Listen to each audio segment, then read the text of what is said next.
इस बात को बड़े दुख के साथ कहना चाह रहा हूँ कि कुछ लोग ऐसे समय को भी राजनीतिक अखाड़ा बनाने से नहीं चूकते। ऐसी सोच रखने वालों से कि जो हमेशा हर जगह राजनीतिक रोटी सेकने का प्रयास करते हैं।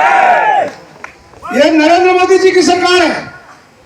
जो आप कह रहे हैं कि 1 करोड़ रुपए शहीद भाई को मिलना चाहिए, ये आज नहीं पहले ही तय हो चुका है कि 22 अगस्त के बाद अगर कोई भी वीर अगर सैनिक शहीद होता है तो उसको 1 करोड़ रुपए दिए जाएंगे। ये सरकार पहले घोषणा कर चुकी है।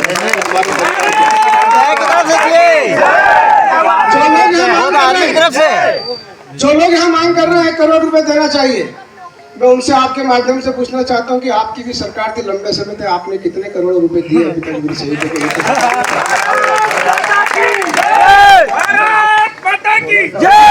आपने नौकरियां दिया ये भी बताया जाता था। मुझे दुख हो रहा है, ये बात मुझे समय नहीं करना चाहिए। ये स्थान वो नहीं है, मुझे परिस्थिति नहीं बोल रही है, लेकिन मुझे जब ये बात अगर यहाँ पैदा की गई है तो मुझे बोलना बड़ा मजबूरी के कारण कष्ट उठा के बोलना पड़ रहा है।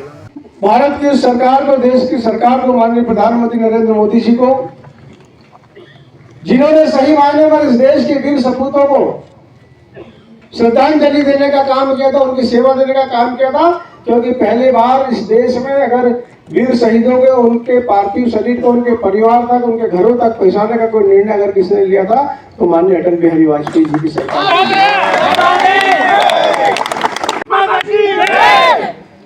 उसके पहले भी हमने देखा कई शहादतें हुई थी, कई लोगों ने अपने प्राणों को देश पर निछावर किया था, लेकिन उन वीर सपूतों को उनके परिवारों तक पहुंचाने का काम कभी नहीं किया जाता था, उनके घरों तक पहुंचाने का काम नहीं किया जाता था। उनके परिवार अपने आंखों में आंसू ऐसे सूख जाते थे, उनके अंतिम दर्शन तक भी नहीं कर पाते थे।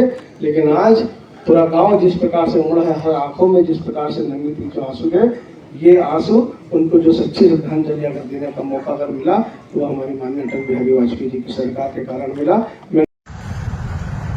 11 अक्टूबर को मैं और कांग्रेस के तमाम साथी देवास जिले के संवरसी गांव में हम लोग गए थे।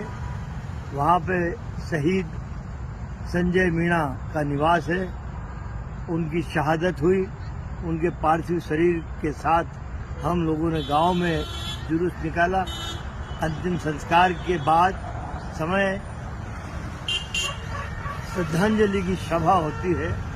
ये जो संजय मीणा शहीद हुए हमारे साथी, इनके दादा पीरू बा, इनके पिता लाल सिंह जी, कई वर्षों से हम लोगों के घनिष्ठ संबंध रहे। उस शहीद को श्रद्धांजलि देते वक्त मैंने विपक्ष में बैठा हूं, मैं और मेरी कांग्रेस, मैंने अपने कर्तव्य को निभाते हुए याद दिलाया। वहाँ जो जनप्रतिनिधि बैठे जिनमें दम नहीं है, मैंने याद दिलाया कि पास 2 किलोमीटर दूर यहाँ से कुलाला गांव है, वहाँ संदीप यादव शहीद हुए थे। मैं और तत्कालीन कलेक्टर एसपीएम 2 दिन, जिस दिन खबर आई और दूसरे दिन अंतिम संस्कार के समय पूरा प्रशासन, हम लोग पूरे समय मुस्तैद रहे, ससम्मान अंत्येष्टि की।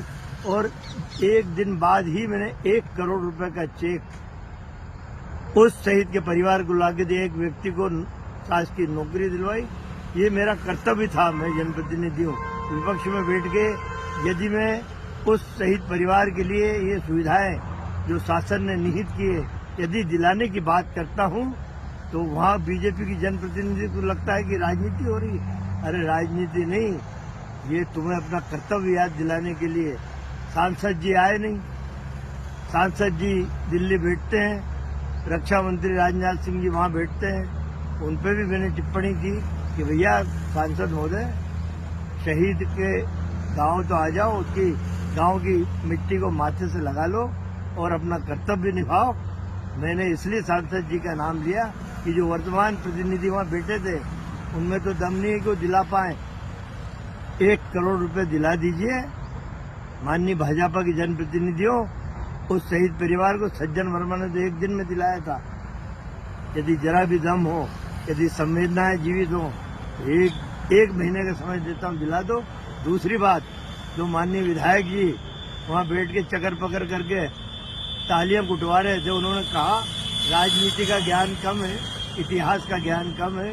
उन्होंने कहा कि जब सेना के जवान शहीद होते हैं तो उनके पार्थिव शरीर को गांव ले जाने के लिए अटल बिहारी वाजपेयी जी ने प्रधानमंत्री रहते पहल की थी। इनका बड़ा तुच्छ ज्ञान है। 1996-97 में जब देवगौड़ा साहब की सरकार थी, मुलायम सिंह यादव रक्षा मंत्री थे, उन्होंने ये कर्तव्य निभाया था और उन्होंने परंपरा चालू की थी।